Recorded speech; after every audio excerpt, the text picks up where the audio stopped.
warahmatullahi wabarakatuh. Halo semuanya, pada kali ini kita akan belajar dasar-dasar di Autodesk Revit.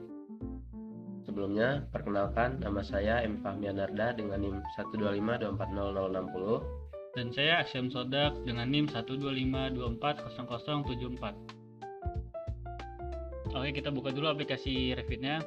Kemudian sebelum kita masuk ke fitur-fiturnya, kita pahami dulu hierarkinya. Yaitu hierarki yang pertama itu ada yang namanya disiplin. Disiplin itu seperti ada arsitektur, struktur, steel, precast, dan lain-lain. Itu namanya disiplin. Kemudian di bawah disiplin ada yang namanya kategori. Ini kategori itu seperti wall, door, window, komponen atau kolom, dan lain-lain ini. Ini adalah kategori. Kemudian di bawah kategori itu ada namanya family.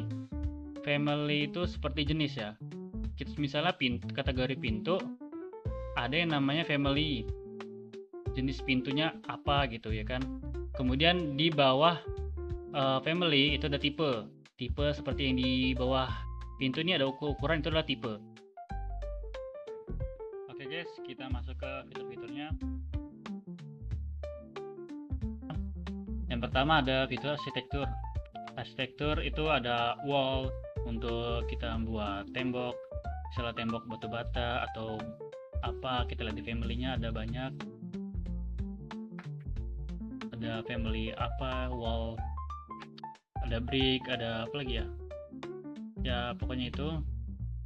Kemudian ada pintu ya, door, kita bisa membuat pintu di sini.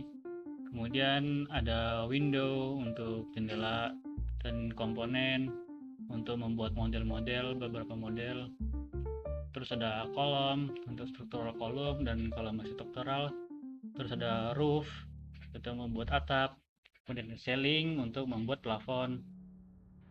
Kemudian ada floor sini untuk membuat lantai, bisa lantai 1, bisa ke lantai 2-nya. Sini lantai struktural. Kemudian ada curtain system, ada curtain grid dan mullion. Sini ada di sirkulasi, ada untuk railing, untuk rem dan stair, tangga.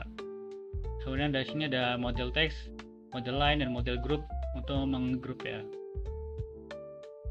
Kita lanjut ke untuk opening, kita bisa untuk memulai dari opening dari sini. Kemudian di sini ada datum, ada grid. Grid ini buat untuk menentukan level dan untuk mengukur ukuran. Ini juga ada work plan. Kemudian kita lanjut ke struktural. Struktural ini ada beam untuk untuk baja. Kemudian ada wall lagi ya. Ini masih struktur sama seperti di arsitektur. Terus ini untuk baja, brace dan beam system. Dan untuk connection itu ada untuk mengkoneksi beberapa beam. Kemudian ada foundation, ada slot, wall, dan slope untuk fondasi. Ada transformer untuk ada rebar area, fabric area, fabric sheet untuk cover, dan coupler. Kemudian komponen seperti yang di arsitektur tadi untuk membuat suatu komponen. Ini model sama saja, dan opening sama saja, dan datum dan workplace sama seperti di arsitektural. Kemudian steel ini untuk hampir sama kayak di struktural untuk baja atau besi, untuk menentukan jenis-jenis besi tersebut. Kemudian kita masuk ke insert.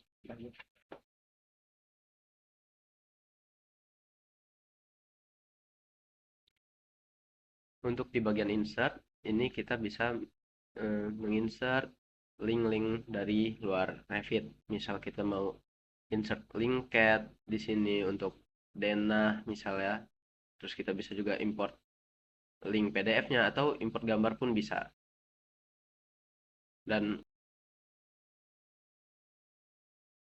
untuk di bagian meshing site ini, karena Revit ini bisa membuat denah 2 dimensi dan modeling langsung, jadi conceptual mesh ini, di in place mesh ini kita bisa membuat model 3D. Untuk di model by face ini kita bisa membuat mengubah sisi massa menjadi dinding, misal roof, wall, floor, dan curtain system ini. Di bagian sini kita bisa membuat permukaan massa menjadi fasad, dan untuk bagian top solid ini kita bisa mengatur kontur dari tanah atau sebuah site.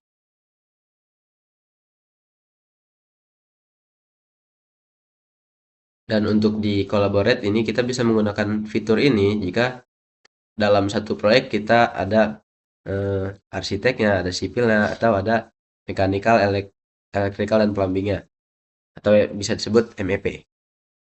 Nah,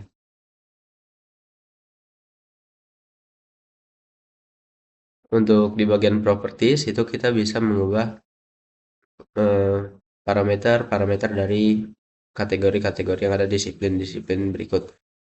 Misal kita bisa mengubah tipe dari kategori tembok ini, kita bisa mengubah ke standar Indonesia, terus kita juga bisa mengubah dimensinya, dan kita bisa mengubah identitas dari kategori tersebut.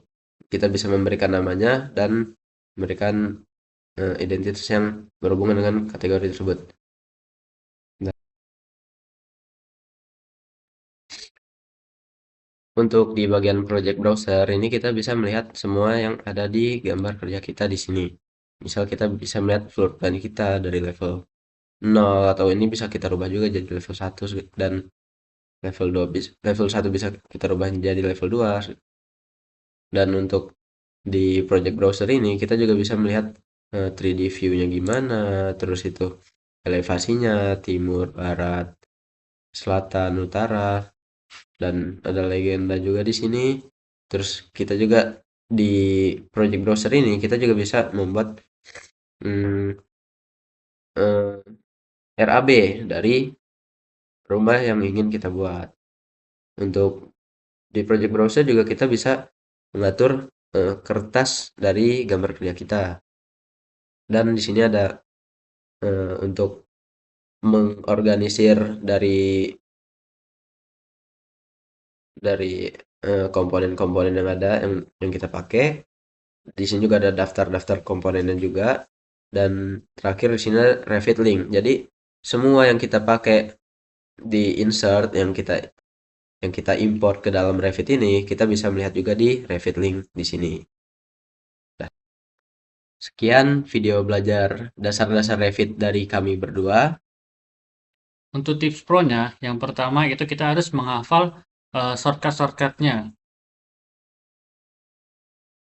Yang kedua, kita bisa menggunakan temporary height. Yang ketiga, memaksimalkan selection filter. Sekian dari kami. Terima kasih. Wassalamualaikum warahmatullahi wabarakatuh.